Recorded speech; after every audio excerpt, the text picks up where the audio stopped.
I write to you from 13,000 kilometers away, and I miss you dearly.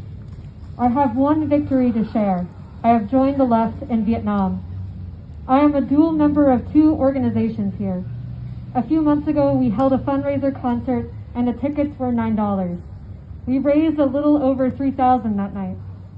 The organization in Palestine that we fundraised for did prisoner solidarity work, I believe similar to Samidun. The org is named Adamir. 3 days after the fundraiser, the org was sanctioned and declared a terrorist organization. We then split the money between the Defense of Children Palestine Fund and families in Gaza. For 22 months, we have witnessed catastrophe.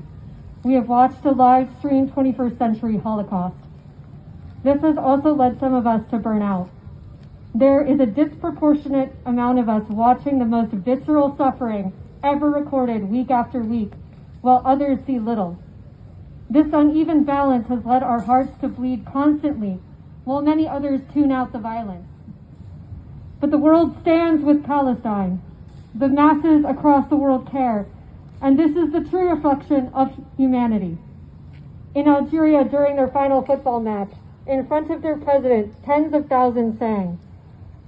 They sang, "Send us to Palestine to fight the Zionists." This sentiment burns in many hearts. This fury is driven by our love. My dad, who kicked me out of our family home, even said that he would enlist for Palestine if it was possible. In general, my heart bleeds every day at the injustice of capitalism, and if geography and unaffordability did not gatekeep me from the continent, I would still be by your side, sharing as much gentleness and support as I could. I think some alienation has developed in the lack of the ability to stop this genocide. This frustration is natural, but some of it can be alleviated by looking at the international level. We have witnessed Yemen fight bravely. We have seen Yemen bankrupt Zionist ports. We have seen Yemen single-handedly accomplish more than BDS has ever done, BDS has in every participating country combined. BDS is great at keeping the conversation alive, but not great at inflicting damage. In several countries, I have seen people hyper-focus on the boycott elements of BDS while forgetting it is a social component to work towards sanctioning Israel and working towards using state power against it. A hyper-focus on boycotts has driven some people away because it reduces international solidarity to a box to be ticked of purchases and the absence of them. We can't afford to be driving people out of our movements. We need to be bringing people in. People credit boycotts for freeing South Africa while not knowing that 330,000 Cubans were deployed to wage struggle in that liberation. We must credit the enslaved peoples with their liberation, from South Africa to Cuba to Haiti. We have seen Iran fight and win. Bless Iran for shattering the illusion of the strength of the Iron Dome. We have seen China deploy radar ships, 2 planes of weapons and trainloads of equipment.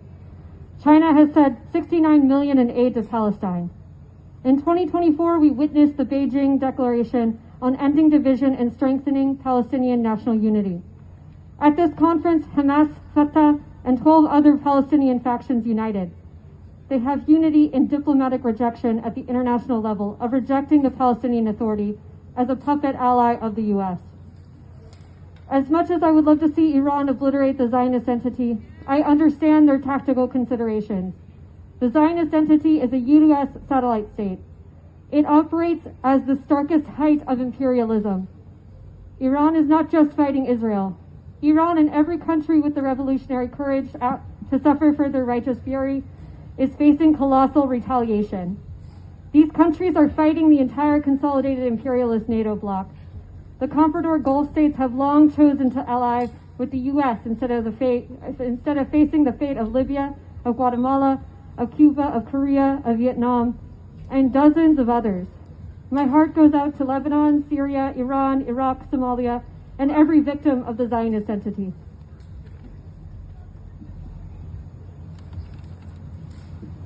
Imperialism has been a growing beast since the Berlin Conference in 1884, but its death knell is ringing. For 6 decades, the U.S. colonial entity has been recruiting its gang of imperialist NATO lackeys. But the emerging age of multipolarity is here.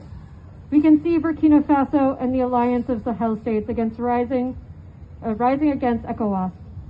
We see Ibrahim Traore building Pan-Africanism. We see China building rail around the entire perimeter of Africa. We see Russian and Chinese military support preventing another coup in Burkina Faso. The liberation of colonies has historically been the fall of empires, and we have lots to look forward to.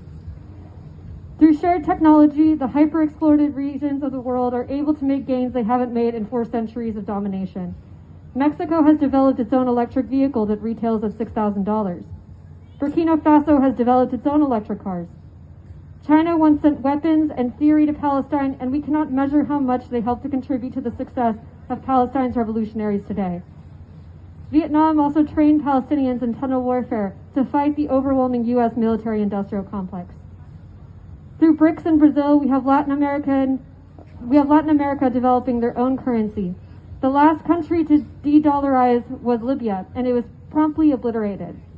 The sharpening contradictions are returning to the imperial core, and just last week, one of the ICE concentration camps was attacked by 10 people in the U.S. I have met Palestinians internationally, and they had less despair than I did. Through conversations with them, I have learned something important. There are 14 million Palestinians in the world.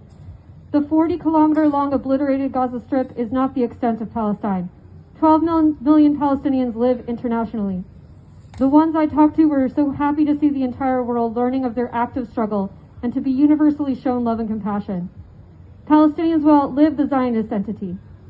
Palestinians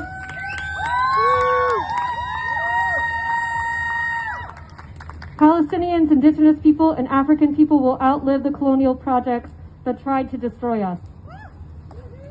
The more violence we survive, the more support we gain.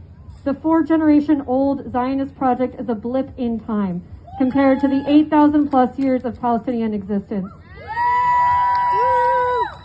A brighter future shines on the horizon. We have seen ports shut down in Greece, the port of Vancouver, ports in Italy, and labor organizing that has halted weapons of war in their profit-driven tracks. The ruling class's goal is to divide us, break us, convince us that human nature is evil. This gathering and every single other gathering is proof that they cannot rob us of our light. Continue the good fight, comrades. Love, study, guide, invite, and build. Enjoy small things a little extra for those who are no longer with us. To be a revolutionary, we are condemned to experience repeated heartbreak. But this is the difference between the left and the right. We will not look away. We are driven by our humanity. The masses around the world are with us in our determination to make the world a better place. A brighter future awaits. Thank you for your time. All power to the people, all my relations. Woo!